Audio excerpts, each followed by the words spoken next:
Hi friends, నేను మీ అంజని. మీరు చూస్తున్నది SRK horror stories. For best realistic horror and thrilling experience కోసం తప్పకుండా హెడ్సెట్ని అయితే పెట్టుకోండి. అండ్ మీ హర్రర్ స్టోరీస్ నాతో షేర్ చేసుకోవాలి, మన ఛానల్లో వినాలి అనుకుంటే ఇన్స్టాగ్రామ్ లింక్ని డిస్క్రిప్షన్లోనైతే ఇస్తున్నాను. అక్కడికి వచ్చి మీ స్టోరీస్ నాతో షేర్ చేసుకోవచ్చు. మరి ఇంకెందుకు ఆలస్యం, లేట్ చేయకుండా ఈరోజు వీడియోలోకి వెళ్ళిపోదామా?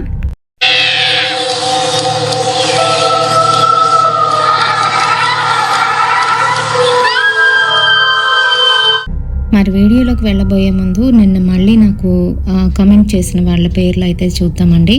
విజయ్ గారు రాజమండ్రి నుంచి, ఇంకా మనోహర్ గారు తన లైఫ్లో జరిగిన 15 years బ్యాక్ స్టోరీని నాతో షేర్ చేస్తానన్నారు. అలాగే మౌనిక రాజమండ్రి నుంచి, లక్ష్మి గారు కువైట్ నుంచి, మహేశ్వరి గారు కర్ణాటక నుంచి, అలాగే విజయ గారు రాజమండ్రి నుంచి, నరేష్ గారు జగ్గారెడ్డిగూడెం, అమ్ములు గారు బెంగళూరు కర్ణాటక నుంచి అండి. మళ్ళీ ఇంకా మధ్యలో ఎవరైనా నాకు మెసేజ్ చేస్తే నేను అప్ టు 1 o'clock వరకు నేను చూస్తాను. ఆ తర్వాత నుంచి వచ్చిన మెసేజ్లు అయితే నేను చదవనండి. ఎందుకనంటే 1 day ఫుల్గానైతే నేను ఈ మెసేజ్ల గురించి అయితే కేటాయిస్తున్నాను. అప్పటి వరకు అప్లోడ్ అయితే చేయట్లేదన్నమాట. ఇప్పుడైతే ఏమాత్రం ఆలస్యం చేయకుండా వీడియోలోకి అయితే వెళ్ళిపోదాము. మరి టాటూస్ గురించి చాలామందికి చాలా రకాల అపోహలు అయితే ఉన్నాయి. అలాగే చాలామంది టాటూస్ వేయించుకున్న వాళ్ళని చూడగానే వాళ్ళ మీద ఒక ఒపీనియన్ అనేది వచ్చేస్తుంది. అయితే రీసెంట్గా రీసెర్చ్లో తేలింది ఏంటి అని అంటే, టాటూస్ వల్ల వాళ్ళ బిహేవియర్ ఒకలాగుంటే అక్కడ మీరు టాటూస్ చూసి వాళ్ళ బిహేవియర్ ఇంకోలా ఉంటుందేమో అని ఆలోచించుకునే వాళ్ళు చాలామంది ఉన్నారంట. మరి కొంతమంది ఫ్లవర్స్ అయితే వేయించుకుంటూ ఉంటారు, మరి కొంతమంది ఏమో ఏవేవో సింబల్స్ అయితే వేయించుకుంటూ ఉంటారు. వాళ్ళకి నచ్చినవి అయితే వేయిస్తూ ఉంటారు. అలాగే మీకు తెలుసో తెలీదో, టాటూస్ వేసేటప్పుడు వాళ్ళు యూజ్ చేసే కలర్ ఏదైతే ఉంటుందో, కొన్నిసార్లు మెటాలిక్ కలర్స్ యూజ్ చేస్తూ ఉంటారు. అలా మెటాలిక్ కలర్స్ యూజ్ చేసేటప్పుడు మనకి ఫ్యూచర్లోని ప్రాబ్లం వచ్చే ఛాన్స్ అయితే ఉంటుంది. ఇంకొకటి ఏంటంటే, చనిపోయిన వాళ్ళ యాష్ తీసుకొని, అంటే వాళ్ళ అస్థికలు ఉంటాయి కదా, ఆ అస్థికల్ని మిక్స్ చేయించి ఆ కలర్లోని వీళ్ళు టాటూస్ అయితే వేయించుకుంటారు. అంటే ఎవరైనా వాళ్ళకి నచ్చిన వాళ్ళు, బాగా నచ్చిన వాళ్ళు చనిపోతే వాళ్ళు మా దగ్గరే ఉన్నారు అని ఫీల్ అవ్వడం కోసం ఇలా అయితే చేస్తూ ఉంటారు. మరి దీని మీద మనం ఈరోజు స్టోరీ అయితే చూసేద్దాం. నైనా లేట్ నైట్ తన ఇంటికి అయితే వెళ్తుంది. వర్క్ అంతా కంప్లీట్ చేసుకొని తన కార్ కోసమని సెల్లార్లోకి అయితే వచ్చింది. అక్కడ చాలా చల్లగానైతే ఉంది, చీకటిగా కూడా ఉంది. అది లేట్ నైట్ కావడంతో తనైతే బాగా డ్రౌజీగానైతే ఫీల్ అవుతుంది. అది కూడా వర్క్ స్ట్రెస్ బాగా ఎక్కువ ఉండడం వల్ల బాగా స్ట్రైన్ అయిపోతుంది. సో తన కార్ కీని తీసి లాక్ ఓపెన్ చేస్తుంది. ఈలోగా అక్కడ ఎవరో పరిగెడుతున్నట్టుగా అనిపిస్తుంది. సడన్గా తను వెనక్కి తిరిగి చూసేసరికి అక్కడైతే ఎవరూ కనిపించలేదు. పూర్తిగా అక్కడ క్లైమేట్ అంతా ఒకేసారి టెంపరేచర్ అంతా కూడా పడిపోయినట్టుగా అయితే అనిపిస్తుంది, చాలా చల్లగా. తనకి ఏంటి అర్థం కావట్లేదు, ఏంటి ఇలా ఉంది అనుకుంది.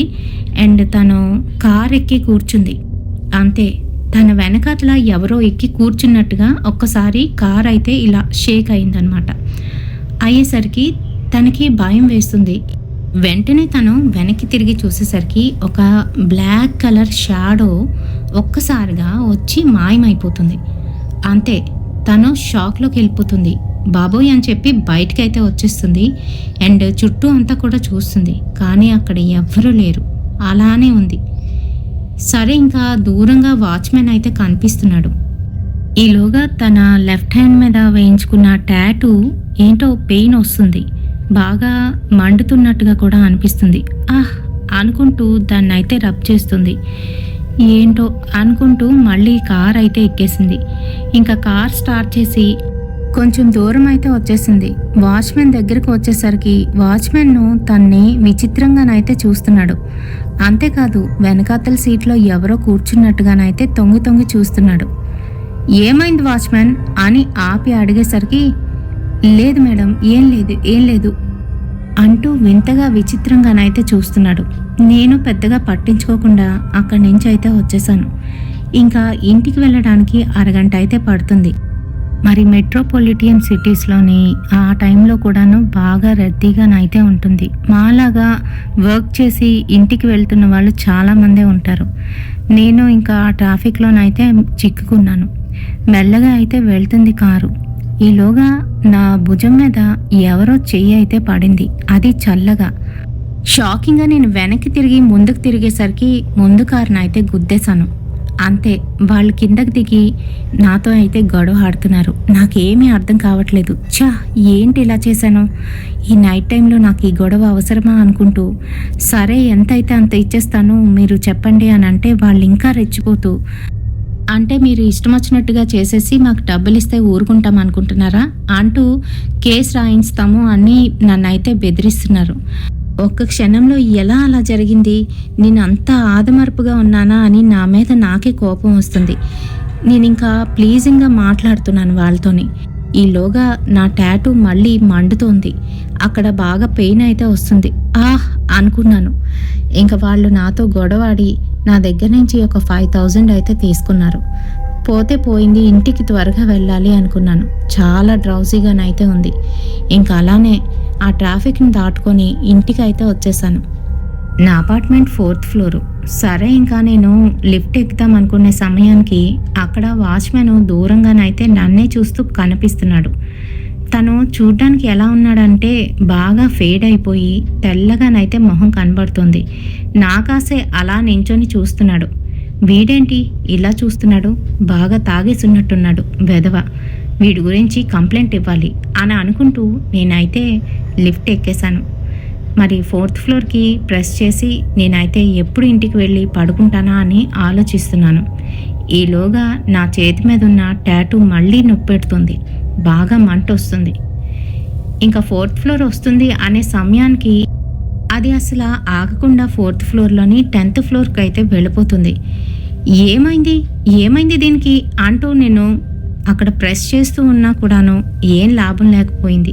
సర్లే ఏమైంది, 10th ఫ్లోర్కి వెళ్ళి అక్కడి నుంచి మళ్ళీ కిందకు వద్దాంలే అనుకుంటున్నాను. నాకైతే చిరాకు వచ్చేస్తుంది. ఓ పక్క నుంచి చలి కూడా వేస్తుంది బాగా. ఎలా అంటే ఒక రిఫ్రిజిరేటర్లో ఉంటే ఎలా అనిపిస్తుంది అలా అయితే అనిపిస్తుంది. ఇంకా నేను అలానే 10th ఫ్లోర్ వచ్చే వరకు వెయిట్ చేస్తూనే ఉన్నాను. మీకు చెప్పలేదు కదూ, ఇంకా 10th ఫ్లోర్లోనైతే ఇంకేమీ ఉండదు. అంతా పాత సామాను, అదంతా టెర్రర్స్ అన్నమాట. పైకి వెళ్ళడానికి దారైతే ఉంటుంది. అయితే 10th ఫ్లోర్కి వెళ్ళి అక్కడైతే ఓపెన్ అయింది. అప్పుడు కానీ నాకు గుర్తుకు రాలేదు. ఇక్కడెవరు ఉంటారు ఈ సమయంలో, ఎవరు ఎలా ప్రెస్ చేసి ఉంటారు అని ఆలోచిస్తున్నాను. ఈలోగా ఒక నల్లటి జర్కిన్ వేసుకొని లోపలికైతే వస్తున్నాడు వాచ్మెన్. వాచ్మెన్, నువ్వు ఇక్కడున్నావేంటి? కిందనెవరున్నారు అని కోపంగా భయంగానైతే నేను అడుగుతున్నా. నేను ఇందాకలే పైకి వచ్చాను మేడం, కిందనెవరుంటారు, ఎవరూ లేరు అని అన్నాడు. అంతే, నేనైతే షాక్ అయిపోయా. మరి ఇందాకలు నేను కిందన ఎవరిని చూశాను? ఎవరో ఉన్నారు కిందన, నువ్వే అది అని అంటుంది. ఆ మాటలకి వాచ్మెన్, సరే ఊరుకోండి మేడం మీరు మరీను. నేను 1/2 అవర్ క్రితము పైకి వచ్చాను మేడం, వాటర్ ట్యాంక్ నిండుతుందా లేదా, ఎంతవరకు నిండిందా అని చూడడానికి వచ్చాను అని చెప్తున్నాడు. అయితే నువ్వే ప్రెస్ చేసావా? నేను 4th ఫ్లోర్లో దిగాలి, అక్కడ ఓపెన్ అవ్వలేదు. 10th ఫ్లోర్ వరకు వచ్చేసింది లిఫ్ట్ అని అనుకుంటుంది. ఇంకా వాచ్మెన్ ముసిముసి నవ్వులు నవ్వుతూ, అదేముంది మేడం, మళ్ళీ కిందికి వెళ్తుంది కదా అంటూ తనైతే 4th ఫ్లోరు ఇంకా గ్రౌండ్ ఫ్లోర్కి అయితే క్లిక్ చేశాడు. ఇంకా అలానే కిందకైతే వెళ్తుంది. ఈలోగా 8th ఫ్లోర్లోని ఒక ముసలాయన ఎప్పుడు కూడా ఇంట్లోనే ఉంటాడు. అతనికి అస్సలు బాగోదు, చాలా వీక్ పర్సన్. అతను వచ్చి లిఫ్ట్ అయితే ఎక్కాడు. అతను చూడ్డానికి బాగా తెల్లగాను అయిపోయి చర్మం అంతా కూడాను నుడతలు పడిపోయి ఉన్నది. తన స్టిక్తోని పాటు మెల్లగా నడుచుకొని వచ్చి లిఫ్ట్లోనైతే ఎక్కి నించున్నాడు. కానీ ఎవరి కాసి చూడట్లేదు, మాట్లాడట్లేదు. ఇంకా లిఫ్ట్ అంతా చాలా చల్లగానైతే మారిపోయింది. 4th ఫ్లోర్ రాగానే నేనైతే బయటకు వచ్చేసా. అమ్మయ్య అనుకున్నా. ఇంకా నా అపార్ట్మెంట్ వైపు అయితే వెళ్తున్నాను. నా అపార్ట్మెంట్ నెంబర్ 404. వెళ్ళి తాళాలు ఓపెన్ చేస్తూ ఉంటే దూరంగా నన్ను ఎవరో చూస్తున్నట్టుగా నాకు ఒక ఫీలింగ్. మళ్ళీ నా టాటూ నాకు బాగా పెయిన్ అయితే వస్తుంది. ఏంటిది, ఏమై ఉంటుంది? వాడికి కాల్ చేసి అసలు ఏం జరిగింది ఏంటో కనుక్కోవాలి, చాలా పెయిన్ వచ్చేస్తుంది అనుకుంటూ తనైతే డోర్ ఓపెన్ చేసింది.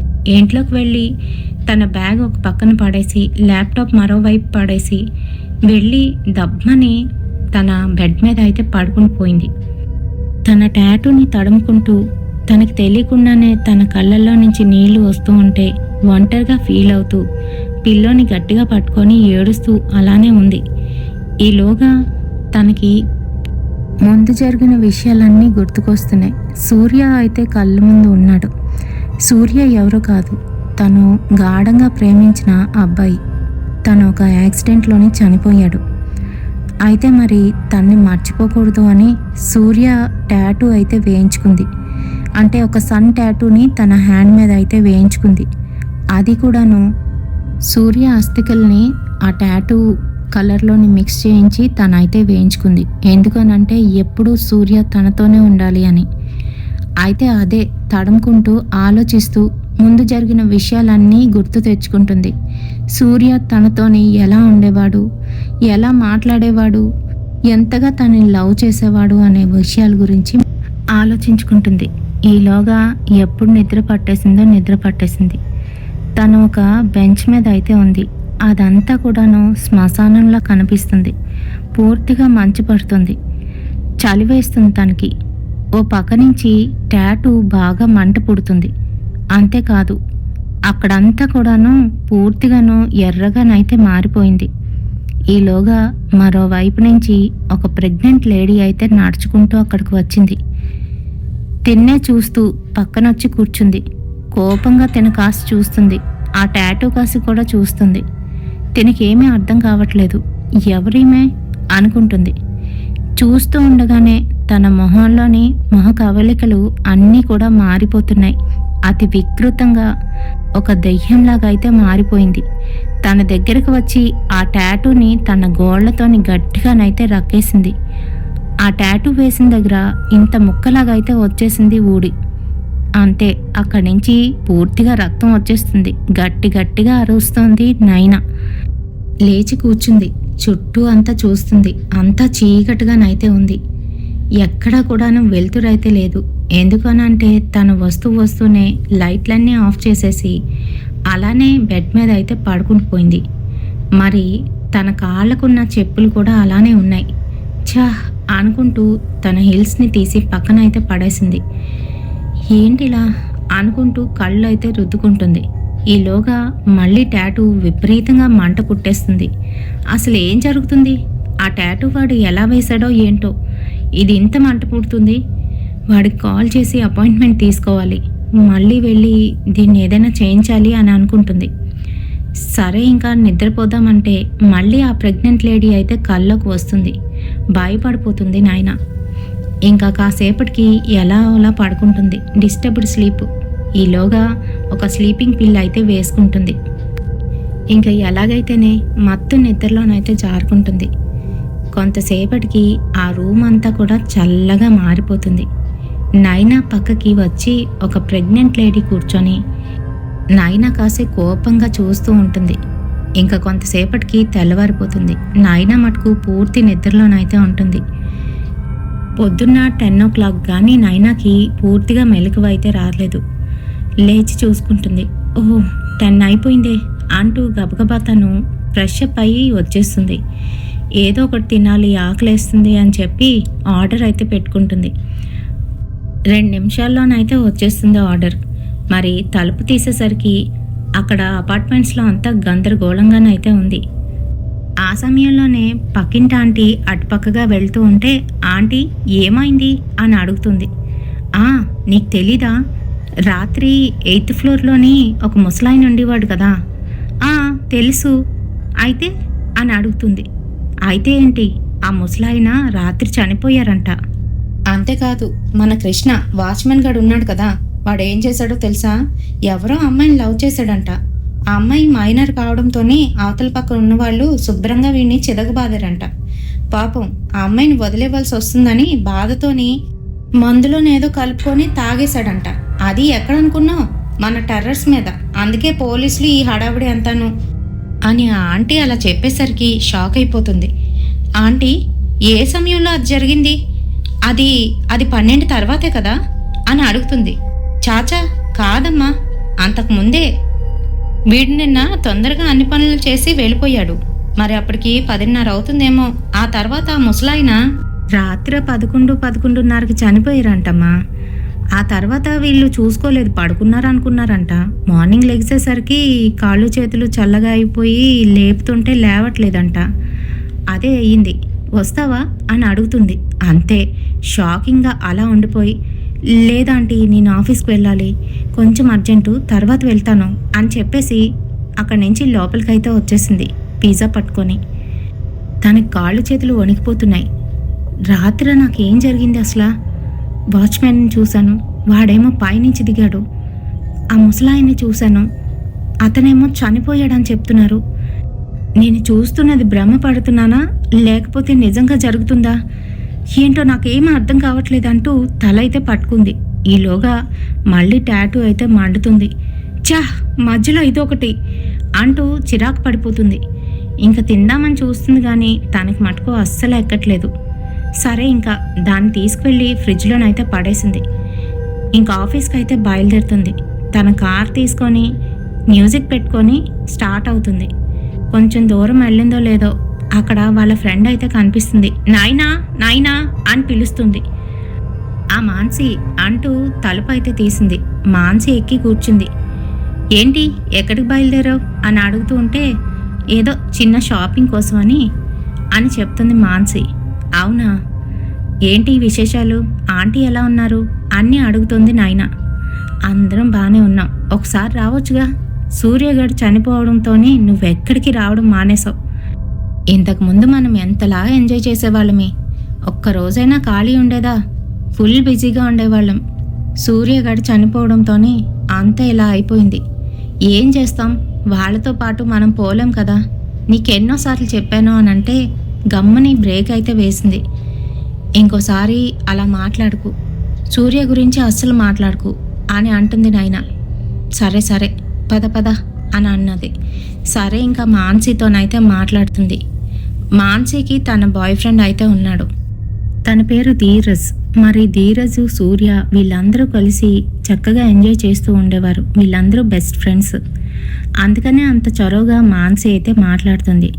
సరే నేను ఎక్కడ డ్రాప్ చేయమంటావు చెప్పు, అక్కడ డ్రాప్ చేసి నేను ఆఫీస్కి వెళ్ళాలి అని అంటూ ఉంటే, అదిగోనే ఆ షాపింగ్ మాల్ దగ్గర ఆపు, అక్కడ ఏవో కావాల్సినవి కొనుక్కొని ఇంటికి వెళ్ళిపోతాను, నువ్వు కూడా రాకూడదు అని నామకే వాస్తే అడుగుతుంది. నీకు తెలుసు కదే నేను ఆఫీస్కి వెళ్ళాలి, లేట్ అవుతుంది, నువ్వు వెళ్ళి వచ్చేసాయి, ఇంకోసారి మన ఇద్దరం కలిసి వెళ్దాంలే అని చెప్తుంది. సరేనని చెప్పి మాన్సి అక్కడ దిగి వెళ్ళిపోతుంది. ఇంకా ముందుకైతే వెళ్తుంది నాయన. రోడ్ సిగ్నల్ పాయింట్ దగ్గర ఒక బిచ్చగాడు అడ్డంగా నడుచుకొని అయితే వచ్చేస్తున్నాడు. దూరం నుంచి లారీ అయితే ఫాస్ట్గా వస్తుంది. సిగ్నల్ పడింది, అతను చూసుకోలేదా ఏంటి అనుకుంటూ అలానే చూస్తుంది. ఆ లారీ మరింత దగ్గరికి వచ్చేసరికి భయంతో గట్టిగా అరుస్తూ కిందకైతే దిగుతుంది. కానీ అక్కడ ఎవరూ లేరు. ఆ ముసలాడు ఎక్కడికి వెళ్ళిపోయాడు, ఏమయ్యాడు అని చుట్టూ అంతా కూడా వెతుకుతోంది. ఈలోగా వీళ్ళదైతే సిగ్నల్ పడుతుంది. వెనకాతల నుంచి అందరూ హార్న్ కొట్టడం అయితే మొదలు పెట్టేస్తారు. ఓకే ఓకే అంటూ తనైతే మళ్ళీ కార్ ఎక్కి స్టార్ట్ అయితే చేసుకొని తన ఆఫీస్కి అయితే వెళ్ళిపోతుంది. ఆఫీస్లోని వాళ్ళ కొలీగ్స్ అందరికీ కూడా హాయ్ చెప్తూ తన క్యాబిన్ దగ్గరికి వెళ్ళి కూర్చుంది. తను వర్క్ చేస్తుంది కానీ పూర్తిగా కాన్సన్ట్రేషన్ అయితే లేదు. ఎక్కడికో వెళ్ళిపోతుంది. సూర్య గురించి ఆలోచనలు ఎక్కువైపోయాయి. అంతేకాదు తన చుట్టూ జరుగుతున్నది తనకి ఏమీ అర్థం కావట్లేదు. ఈలోగా తన కొలీగ్ వచ్చి, నాయనా ఏంటిది ఇలా టైప్ చేసావు అంటూ తను చేసిన తప్పును అయితే చూపించాడు. ఓ షిట్, నేనే చేశానా ఇది? అయ్యో సారీ సారీ అని చెప్తూ తన దగ్గర నుంచి ఆ ఫైల్స్ తీసుకొని నేను కరెక్ట్ చేసి నీకు మళ్ళీ పంపిస్తాను, ఈమెయిల్ చేస్తాను అని చెప్పేసింది. ఓకే ఓకే తొందరగా చెయ్యి అని చెప్తూ తనైతే అక్కడి నుంచి వెళ్ళిపోయాడు. మరి తను ఆ పని ఈ పని మొత్తం అన్నీ కంప్లీట్ చేసేసరికి అప్పటికే 5:30 అయిపోయింది. ముందు రోజు నైట్ నుంచి ఏమీ సరిగ్గా తినలేదు నాయన. తనకి కళ్ళు అయితే తిరుగుతున్నాయి. ఏదో కాఫీయో టీయో తాగింది అంతే. బాగా ఇబ్బందిగా అనిపిస్తుంది, సఫికేషన్గానైతే ఉంది. సరే ఇంకా ఏదైనా కొంచెం తింటే బాగుంటుంది అని క్యాంటీన్ వైపు అయితే వెళ్ళింది. క్యాంటీన్లోని అప్పటికే చాలామంది అయితే ఉన్నారు. నైనా ఫుడ్ తీసుకొని తను ఒక కార్నర్లోనైతే కూర్చుంది. తను అలా కూర్చుందో లేదో ఎవరో ఒకరు బ్లాక్ కలర్ హుడీ వేసుకొని తన చేతిలోని రోజెస్ పట్టుకొని తినవైపే నడుచుకుంటూ వస్తున్నారు. తనతో పాటుగా వెనకతల రెడ్ కలర్ స్మోక్ బాంబ్ అయితే వేశారు అని చూస్తుంది. ఇంకా తనైతే తినవైపే వస్తున్నట్టుగా అనిపిస్తుంది. తను చెమటలు పట్టిపోయి భయంతో చుట్టూ అంతా కూడా చూస్తుంది. అందరూ తన కాసే విచిత్రంగానైతే చూస్తున్నారు. ఈలోగా దగ్గరకు వచ్చి హుడీనైతే తీశాడు. ఎవరో కాదు, అశ్విన్. అశ్విన్ కూడా తనతో పాటు జాబ్ చేస్తున్నాడు. ఎప్పటి నుంచో తిన్నైతే లవ్ చేస్తున్నాడు. నైనా మటుకు సూర్యని లవ్ చేస్తుంది. అది అందరికీ తెలిసిందే. సూర్య చనిపోవడం కూడా అందరికీ తెలుసు. కానీ ఈ అశ్విన్ మటుకు మళ్ళీ ట్రయల్ అయితే వేస్తున్నాడు. ఎందుకనంటే ఇప్పుడు సింగిల్గా ఉంది కదా, కనీసం ఇప్పుడైనా ఓకే చెప్తుంది అని. ఎప్పుడైతే అశ్విన్ అలా చూసిందో కోపంతోని, అశ్విన్ నువ్వు ఇలాంటి జోక్స్ ఇంకా ఆపితే బాగుంటుంది. నేను అస్సలు మూడ్లో లేను, చాలా డల్గా ఉన్నాను, అంతేకాదు చాలా డిప్రెషన్లోనైతే ఉన్నాను. ప్లీజ్ నాతో ఇంకా ఆడుకోవద్దు అని చెప్తుంది. చాచా, నీతో ఎవరు ఆడుకున్నారు? నేను కేవలం నా లవ్ని అయితే ఎక్స్ప్రెస్ చేశాను. ఇష్టమైతే లవ్ అని చెప్పు, లేదంటే నో అని చెప్పేసాయి. ఇంకోసారి ట్రై చేస్తాను. ఏం పోయింది? ఇన్నిసార్లు దండయాత్ర చేస్తున్నాను, ఎప్పుడో ఒకసారి గెలవకపోదునా నీ హార్ట్ని అని అంటున్నాడు. అక్కడ చుట్టుపక్కల ఉన్న వాళ్ళందరూ చూసి క్లాప్స్ కొడుతున్నారు. ఏ నైనా ప్లీజ్. పాపం అశ్విన్ గడు ఎప్పటి నుంచో ట్రై చేస్తున్నాడు. నువ్వు సూర్యని లవ్ చేసినప్పుడు కూడా వాడు ఏమీ అనలేదు, నిన్ను అసలు డిస్టర్బే చేయలేదు. ఇప్పుడు కూడా వాడికి నీ మీద అలానే లవ్ ఉంది.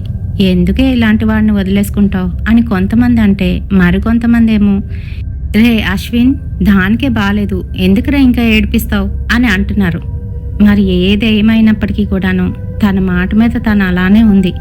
అశ్విన్ సరే అయితే కనీసం ఈ పువ్వులైనా తీసుకో, నీకోసమే కొన్నాను అని ఇస్తున్నాడు. సర్లే అక్కడ పెట్టు అని అంటుంది. పెట్టు కాదు, తీసుకో, చేత్తో తీసుకో అని బలవంతంగానైతే ఇస్తున్నాడు. సర్లే అని చెప్పి తీసుకొని పక్కనైతే పెట్టేసింది.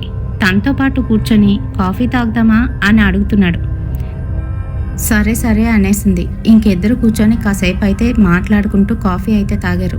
మాట్లాడినంతసేపు కూడాను వర్క్ గురించే మాట్లాడుతుంది నైనా. ఎందుకనంటే తన మనసులో ఎటువంటి అభిప్రాయం అయితే లేదు అశ్విన్ మీద. మరి అశ్విన్ మటుకు ఎలా ఫ్లర్ట్ చేద్దామా, ఏం మాట్లాడితే తను నా వైపు తిరుగుతుందా అని ఆలోచిస్తూ అలానే మాట్లాడుతున్నాడు. సరే కానీ నీ వర్క్ అయిపోయినట్టుందిగా, నీ కార్లో నాకు డ్రాప్ చేస్తావా మా ఇంటి దగ్గర అని అడుగుతున్నాడు.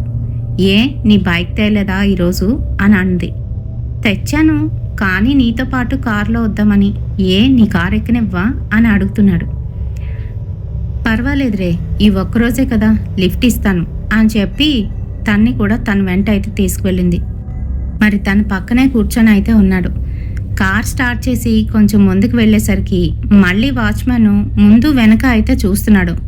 వీడు ఎందుకు వెనక్కి చూస్తాడో నాకు ఏమీ అర్థం కాదు, ఏంటి అని అడిగితే ఏమీ చెప్పడు అని చెప్తుంది నైనా. వాడొక ఆబ్సెంట్ క్యాండిడేట్, అంతే, అలానే ఉంటాడులే, పద పద అని అంటున్నాడు. తను మార్నింగ్ వచ్చిన వేలోనే వెళ్తున్న సమయంలోని సిగ్నల్ పాయింట్ వచ్చేసరికి అక్కడ జనమంతా కూడా మూగేసున్నారు. రోడ్ అంతా బ్లాక్ అయిపోయింది. ఏమైంది అని అంటే ఇప్పుడిప్పుడే అక్కడ ఒక యాక్సిడెంట్ అయిందంట అని అందరూ చెప్పుకుంటున్నారు. వెనకాల వచ్చిన కార్లు అన్నీ అలానే ఆగిపోయాయి.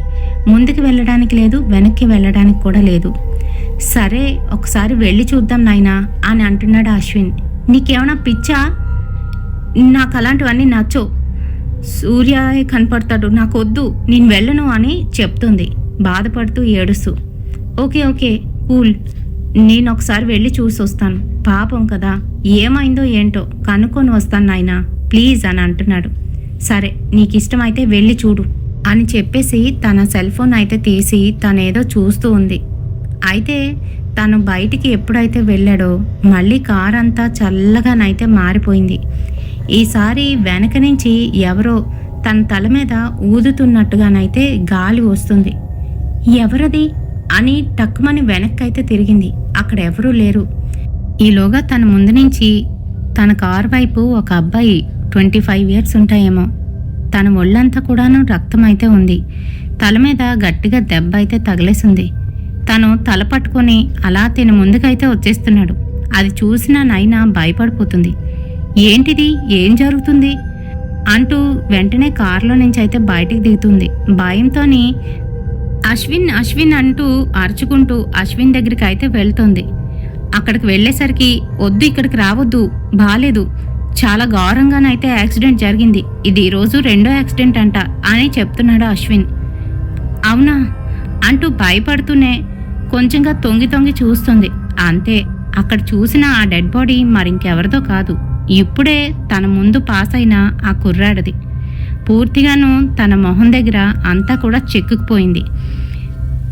పళ్ళదావిడ వేరైపోయింది. తల్లో నుంచి రక్తం అయితే వస్తూ అక్కడే అలానే ఉంది ఆ డెడ్ బాడీ. ఈలోగా అంబులెన్స్ అయితే వచ్చేసింది. అంబులెన్స్ అక్కడి నుంచి వాళ్ళందరినీ క్లియర్ అవుట్ చేసి ఆ శవాన్ని తీసుకొని వెళ్తోంది. అదంతా చూస్తున్న నైనాకి భయం వేసేస్తుంది, వణుకు పుట్టేస్తుంది. ఇప్పుడే అబ్బాయి కనిపించాడు అని ఏడుపు మొదలుపెట్టింది. పద పద ఇక్కడి నుంచి వెళ్ళిపోదామంటూ తన కారులోకి అయితే తీసుకువెళ్ళి కూర్చోబెట్టాడు. అశ్విన్ నేను డ్రైవ్ చేస్తానని డ్రైవర్ సీట్లోనైతే కూర్చున్నాడు.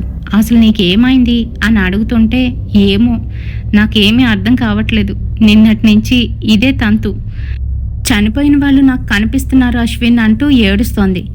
ఏయ్, ఏం మాట్లాడుతున్నావు, నిజంగానా అని అన్నాడు. నిజంగానే అంటూ తనకు జరిగిన విషయాలన్నీ కూడా చెప్తుంది. మరి మార్నింగ్ చనిపోయింది కూడా మరెవరో కాదు. మార్నింగ్ ఆఫీస్కి వస్తునేటప్పుడు ఒక ముసలాయన ఆ లారీకి ఎదురెళ్ళాడు కదా, అతనేనంట. ఆ సంగతి కూడా తెలుసుకొని ఇంకైతే బెదిరిపోతుంది. ఏదో అవుతుంది అని అనుకుంటుంది. ఈలోగా టాటూ అయితే విపరీతంగా మంట అయితే పుట్టేస్తుంది. మరి ఇంటికైతే వెళ్ళిపోతారు. అశ్విన్, నేను రావాలా, నీకు కాస్త తోడుగా ఉంటాను, కొంతసేపే ఉండి వెళ్ళిపోతాను, నువ్వు భయపడుతున్నావు కదా అని అంటాడు. వద్దు అశ్విన్, పర్వాలేదు, నేను వెళ్తానులే అని చెప్పేసి తనైతే వెళ్ళిపోతుంది. తన అపార్ట్మెంట్లోకి వెళ్ళి ఫ్రెష్ అయ్యి కాసేపు పడుకుందామని అనుకుంటుంది. ఈలోగా అపాయింట్మెంట్ కూడా తీసుకుంటుంది. నైటు 8:30కి రండి మేడం, ఆ టాటూకి ఏమైందో ఏంటో చెక్ చేస్తాను, ఒకవేళ ఏమైనా ఇబ్బంది అనిపిస్తే మా సర్జన్ని కన్సల్ట్ చేద్దాము, ఏం పర్వాలేదు మేడం, ఏం కాదు, కంగారు పడకండి అని చెప్తున్నాడు. సరే సరే, ఏదో ఒకటి చెయ్యండి, నాకు చాలా ఇబ్బందిగా ఉంటుంది, బాగా మంట పుడుతుంది, ఇంకా ఇచ్చింగ్ కూడా ఉంది అని చెప్తుంది. సరేనని 8:30కి రండి మేడం అని చెప్పాడు. సరే, ఇంకా టైం ఉంది కదా అని చెప్పి తను కాస్త రిలాక్స్ అవుదామని అప్పుడే అలా పడుకుంది. తను ఎప్పుడైతే అలా పడుకుందో తన పక్కన ఎవరో వచ్చి కూర్చున్నట్టుగానైతే అనిపిస్తుంది. అంతేకాదు, తన మొహం మీద సిగరెట్తోని ఎవరో గాలి వదిలినట్టుగానైతే అనిపిస్తుంది. అంతే, కళ్ళిప్పి చూసేసరికి అక్కడ తిను ఇందాకలు చూసింది కదా యాక్సిడెంటు, ఆ అబ్బాయి అయితే కూర్చున్నాడు. అతి వికారంగా తన మొహంలోని ఆ దవడ అయితే సైడ్కి వచ్చేసింది. అతి భయంకరంగా తన్నే చూస్తూ తన మీద సిగరెట్ పొగనైతే వదులుతున్నాడు. తనని చూస్తూ భయపడిపోతూ తప్పించుకోవడానికి ప్రయత్నిస్తూ ఉంటే తను గట్టిగానైతే పట్టుకున్నాడు. అంతేకాదు, తన్ని ఇష్టం వచ్చినట్టుగా తడుముతున్నాడు. అంతే, భయంతో గట్టిగట్టిగా అరుస్తూ లేచి కూర్చుంది. అక్కడ ఎవరూ లేరు. రూమ్ అంతా చల్లగానైతే మారిపోయింది. అంతేకాదు, అక్కడంతా ఇప్పుడు చెడు వాసన అయితే వస్తుంది. ఆ దుర్వాసన ఎంతలా వస్తుంది అనంటే తినకి తిన్నది కడుపులో నుంచి బయటకు వచ్చేసేనంత. ఇంకా కడుపులోని నొప్పి అయితే వస్తుంది. ఇంకా అక్కడ తట్టుకోలేక అక్కడ ఆ వాసనని పీల్చలేక లెగిచి బయటకైతే వచ్చేస్తుంది. తన దగ్గర ఉన్న రూమ్ స్ప్రేని అయితే కొట్టేసింది ఫుల్గాను. ఇంకా కారిడార్లోకి వెళ్దామనుకొని తన బెడ్రూమ్లో నుంచి బయటికి వచ్చి ఇలా ముందుకు వెళ్ళేసరికి తనకు అప్పుడు అర్థమవుతుంది, తను ఒక కడుపుతో ఉన్న ఆమెని దాటుకొని వచ్చేసింది. అంతే, వెనక్కి తిరిగి చూస్తే అక్కడ ఎవరూ లేరు. తన మటుకు ఆ షాడోని దాటుకొని వచ్చింది. ఆ ఫీలింగ్ అయితే తెలిసింది. అంతే, అది కూడాను 7 ఆ సమయంలోని ఇలా జరుగుతుందని ఎవ్వరూ ఎక్స్పెక్ట్ చేయరు కదా. భయంతోని ఇంకా బయటికైతే వచ్చేసింది. కారిడార్లోని అటు ఇటు పిచ్చెక్కినట్టుగా అయితే తిరుగుతుంది. లోపలికి వెళ్ళాలంటే భయం. తన ఇంట్లోకి తనే వెళ్ళలేకపోతుంది. అటు ఇటు చూస్తుంది, ఎవరైనా తోడుంటే బాగుండు అని అనుకుంటుంది. ఈలోగా పక్కింటి చింటూ అయితే అటుపక్కగా వెళ్తున్నాడు. రే చింటూ అని పిలిచింది. ఏంటక్క అనుకుంటూ వచ్చాడు. రే, ఏం లేదు, నాతో కాసేపు ఉండురా, నేను వేరంగా స్నానం చేసి రెడీ అయిపోయి బయటికి వెళ్ళాలి. మా ఇంట్లో ఆడుకుంటావా? టీవీ ఉంది, గేమింగ్ స్టేషన్ ఉంది, ఆడతావా అని అడిగింది. ఆడతా అక్క, ఉండు మా అమ్మకి చెప్పేసి వస్తా అంటూ వెళ్ళినవాడు వాళ్ళ అమ్మకి చెప్పేసి తొందరగానైతే వచ్చేసాడు. అమ్మయ్య అనుకుంది. వాణ్ణి సోఫాలో కూర్చోబెట్టి, నువ్వెక్కడికి వెళ్ళకే, తలుపు దగ్గరికి వేస్తుందిగా, నువ్వు చక్కగా ఇక్కడ కూర్చొని ఆడుకో, నేను త్వరగా స్నానం చేసి వచ్చేస్తాను అని చెప్తూ తనైతే త్వరగా స్నానానికి అయితే వెళ్ళిపోయింది. స్నానం చేస్తుంది కానీ తన్నెవరో వెనకాతల నుంచి చూస్తున్నట్టుగా తనకొక ఫీలింగ్, భయం వేస్తుంది. గబగబా స్నానం అయితే చేసేసింది. ఓ పక్క టాటూ ఇంకా మంట పుట్టేస్తుంది. ఇంకా తను డ్రెస్ వేసుకొని బయటికి వచ్చి కూర్చున్న చింటూని చూసిందో లేదో, అక్కడైతే చింటూ లేడు. ఆ ప్రెగ్నెంట్ లేడీ కూర్చొని ఉంది. ఆవిడ్ని చూడగానే భయంతోనే ఆర్చుకుంటూ బయటికైతే వచ్చేసింది. చింటూ చింటూ అని అంటుంది. ఈలోగా కిందనే ఉన్న చింటూ అక్క అనుకుంటూ పైకైతే వచ్చాడు. ఏరా, ఏ వెళ్ళిపోయావు? ఎందుకు ఉండలేదు? నాకు భయం వేస్తుందని చెప్పానుగా అని అంటుంది. అయ్యో అక్క, నేను అసలు రాలేదు. అమ్మా నాకు పనుంది, నువ్వు ఇంట్లోనే ఉండు అని చెప్పి నన్ను ఇంట్లోనే ఉండమందక్క, అందుకే రాలేదు అని చెప్తున్నాడు. మరైతే ఇందాకలా నా రూమ్లోకి వచ్చింది ఎవరు అని భయపడిపోతుంది. ఇంక తను భయంతోనే గబగబా చింటూని పట్టుకొని రూమ్లోకి వెళ్ళి తన పర్స్ అది తీసుకొని అన్నీ ఆఫ్ చేసుకొని తలుపు అయితే వేసి బయటికి వచ్చేసింది. అప్పటికి 8 అయితే అవుతుంది. 8:30కి అపాయింట్మెంట్ ఇచ్చాడు కాబట్టి వెళ్ళడానికి తను బయటికి అయితే వెళ్తుంది. ఇంకా కార్ తీసి తను టాటూ వేసిన వాళ్ళ దగ్గరికి అయితే వెళ్తుంది. వాళ్ళు టాటూని చూసి, మేడం మేము చెప్పినట్టుగా మీరు అన్నీ చేశారుగా, టాటూ వేసిన రోజు మీరు వాటర్ ఏం తగలనివ్వలేదుగా, దీనికి వాటర్ తగలకూడదని చెప్పాం, అంతేకాదు స్నానం చేసేటప్పుడు కూడా జాగ్రత్తగా ఉండాలని చెప్పాం, మీరు అవన్నీ పాటించారుగా అని అంటున్నాడు. అన్నీ చేశాను, మీరు చెప్పినట్టుగా చేశాను, అయినా కూడా ఏంటో నాకు అస్సలు అర్థం కావట్లేదు. చూశారు కదా ఎలా అవుతుందో, అంతేకాదు బాగా పెయిన్ వస్తుంది, అక్కడంతా కూడా వాచినట్టుగా అయిపోయింది, నాకెందుకో భయం వేస్తుంది అని అంటుంది. సరే మేడం, కంగారు పడకండి, ఇదిగో మా సర్జన్ కూడా వచ్చారు, ఆయనతో చెప్పండి ఇవన్నీ కూడాను అనేసి అంటే తనతోనైతే అన్నీ చెప్తుంది.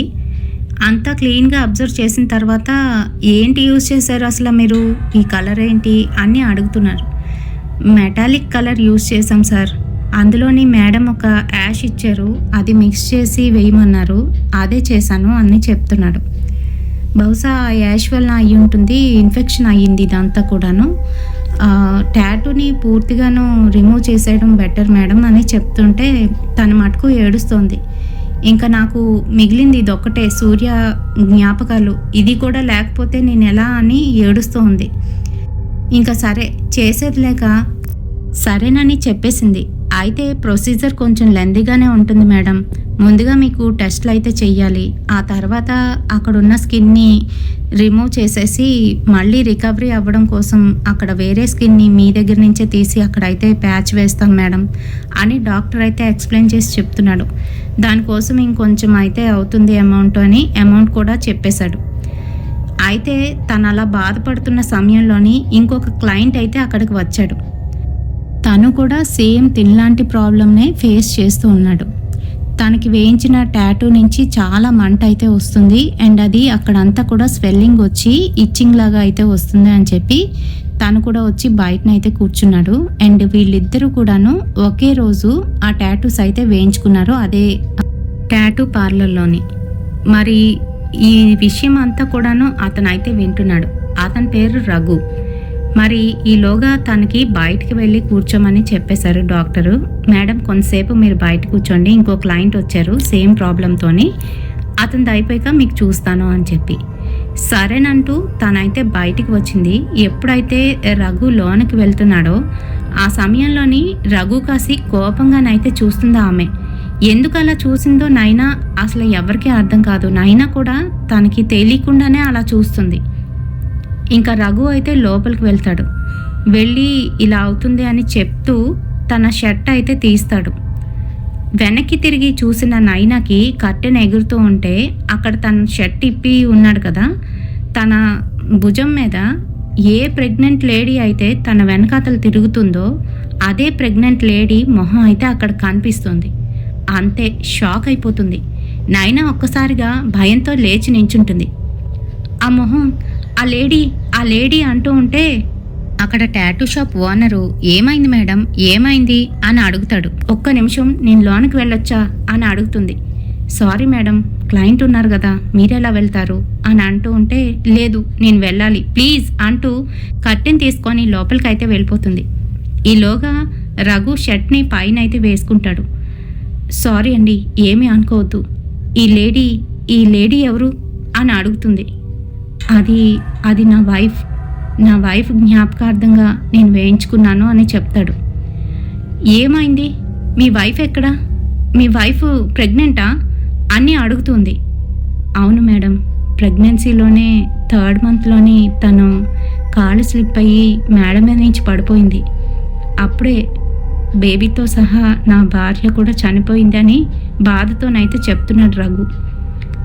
అందుకనే నా వైఫ్ ఎప్పుడు నాతో ఉండాలనే నేను టాటూ వేయించుకున్నాను, తన యాష్ని తీసుకువచ్చి ఇదిగో ఇక్కడే అని చెప్తున్నాడు. కానీ అప్పటి నుంచి నాకు అంతా వింత వింతగా జరుగుతుంది. అంతేకాదు ఈ టాటూ బాగా ఇబ్బంది పెట్టేస్తుంది.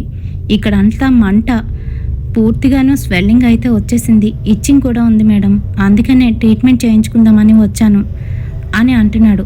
ఆ మాటలకి నాయన అయితే షాక్ అయిపోయింది. నేను మీలానే నా బాయ్ ఫ్రెండ్ జ్ఞాపకార్థం ఇదిగో ఈ టాటూ అయితే వేయించుకున్నాను, కానీ ఇదే పరిస్థితి అని అంటుంది. అప్పుడు కానీ ఇద్దరికి బుర్రలు వెలగలేదు. ఏదో జరిగింది అందుకనే ఇలా అయ్యింది. ఇద్దరు కూడా ఒకే డేట్నే టాటూలు అయితే వేయించుకున్నారు. అంతే ఇద్దరూ విరుచుకుపడుతూ ఆ టాటూ షాప్ ఓనర్ మీద అయితే పడ్డారు. ఏం జరిగింది, అసలు ఎందుకు ఇలా జరిగింది, మా ఇద్దరికి ఎందుకు ఇలా జరిగింది అంటూ కోపపడుతున్నారు. మేము ఎంతో ప్రేమగాను వాళ్ళ జ్ఞాపకార్థం వేయించుకున్న టాటూలు ఇలా అయిపోవడానికి కారణం మీరే. ఏం జరుగుతుంది అసలు, మీ షాప్ని మూయించేస్తామంటూ ఇద్దరు గోల అయితే చేస్తున్నారు. ఈలోగా సర్జన్ కూడా బయటకు వచ్చి వాళ్ళని కూల్ డౌన్ చేయడానికి అయితే చూస్తున్నాడు. కానీ వాళ్ళిద్దరూ మటుకు అస్సలు ఆగలేదు. అసలు ఆ రోజు ఏం జరిగింది, ఎవరు మీకు టాటూలు వేశారు అంటూ మొత్తం రిజిస్టర్ ఓపెన్ చేసి వాళ్ళకి టాటూలు వేసిన వాళ్ళందరినీ కూడా బయటికి అయితే పిలిచారు. అయితే ఇద్దరికీ కూడాను ఒకే ఆమె టాటూ అయితే వేసింది. నక్ష ఏది అని అంటున్నాడు. నక్ష లోపల టాటూ వేస్తుంది సార్ అని అంటే అర్జెంటుగా అది ఆపేసి బయటికి రమ్మనండి అని చెప్పాడు. తనైతే బయటికి వచ్చింది. నక్ష చూడ్డానికి ఎలా ఉంటుందంటే గోతిక్ స్టైల్లోని తన రెడీ అవ్వడం మేకప్ అంతా కూడా ఉంటుందన్నమాట. గోతిక్ స్టైల్ అంటే అదేనండి, బ్లాక్ కలర్ లిప్స్టిక్ వేసుకొని బ్లాక్ కలర్ నెయిల్ పాలిష్, ఇంకా వాళ్ళన్నీ చేసేవన్నీ కూడా అలాగే డార్క్గానైతే ఉంటాయన్నమాట పనులన్నీ. సో నక్ష అయితే బయటకు వచ్చింది. తన్ని చూడగానే వీళ్ళిద్దరూ విరుచుకు పడుతున్నారు. అసలు ఏం జరిగింది, మాకేం చేసావు, ఎందుకు ఇలాగ అయ్యింది, టాటూ వేసేటప్పుడే నువ్వేదో చేసావంటూ తన మీద అయితే కోపడుతున్నారు. అప్పుడు షాప్ ఓనర్ ఎవరైతే ఉన్నారో నక్షని పక్కకు పిలిచి అసలు ఏం చేసావు, ఏ కలర్ మిక్స్ చేసి వాళ్ళకి వేసావు, ఎందుకు అలా జరిగింది అని అడుగుతున్నాడు. ఐ డోంట్ నో ఎనీథింగ్, నేను జస్ట్ మెటాలిక్ కలర్ మిక్స్ చేశాను, అందులో వాళ్ళు ఇచ్చిన యాష్ మిక్స్ చేశాను అంతే అని చెప్తుంది. అయితే ఎందుకు అలా జరిగింది, ఇప్పుడు దానికి నువ్వే సమాధానం చెప్పాలి, వెళ్ళి వాళ్ళకి సమాధానం చెప్పుకో అని చెప్తున్నాడు. దానికి నవ్వుతూ తనైతే ఇలా చెప్తుంది. చిల్ సార్, ఎందుకు అంత టెన్షన్ తీసుకుంటున్నారు, వాళ్ళు ఇచ్చిన యాష్ని నేను రివర్స్ చేసి వేశాను అంతే అని చెప్తుంది కూల్గాను. తను అలా చెప్పేటప్పుడే ఇద్దరు కూడా వినేశారు. అంతే వాళ్ళిద్దరూ లోపలికి వచ్చి నక్షని అమ్మాయి అని చూడకుండా కూడాను కొట్టడానికైతే ప్రయత్నిస్తున్నారు. ఈలోగా అక్కడ ఉన్న వాళ్ళందరూ అడ్డుకున్నారు.